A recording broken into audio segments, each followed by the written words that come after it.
અમૃતની મેલડીના શરણમાં આવી જાઓ. મેં કોઈને નથી કીધું પટેલ કે મારા પગે પડજો. મેં એમ કીધું છે કે તમારી માના ઉપવાસ કરજો.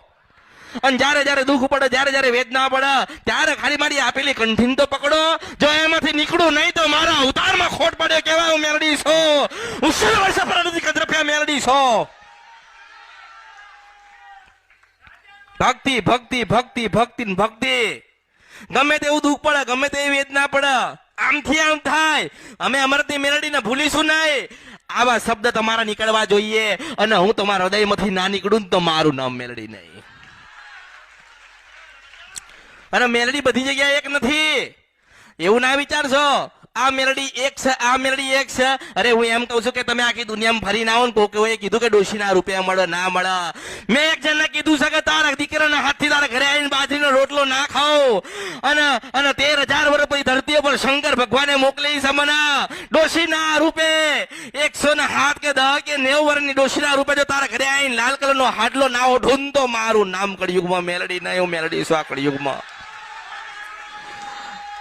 પછી એવું નહીં માનવાનું હું ના પાડું છું. હું દુર્લભ મેલડી છું. મળી તો મળી, મોજેલી મસ્તાની મેલડી છું. હું જન્નતે ફિરદૌસ લઈને ઉતરેલી મેલડી છું. મારી ઈચ્છા થાય તો બતાવીશ, મારી ઈચ્છા થાય તો હાલીશ. મારા ભક્તોને માગવાની જરૂર નહીં પડે, હું મેલડી છું. મારા ભક્તોને માગવાની નહીં જરૂર પડે. હા હું ભારીને હાથ જોડે છે તોય હું મારા વિશેષ આશીર્વાદ આલતી હોય મેલડી છું.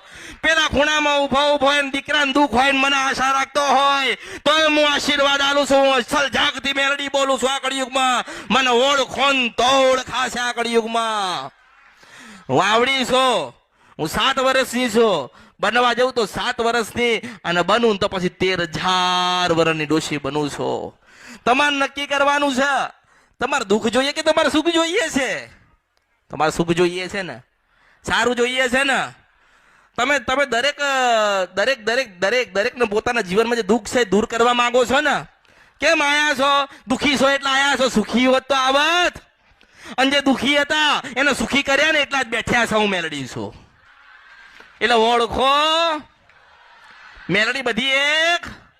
મારી સાચી ઓળખ છે કે હું અમૃતની મેલડી છું. મારી સાચી ઓળખ હું એની મેલડી છું જે એને મને કીધું હોત કે મારી પૂર્તિ તું રે, મારા પરિવારનું સારું કરજે, આ વસ્તીનું સારું કરજે.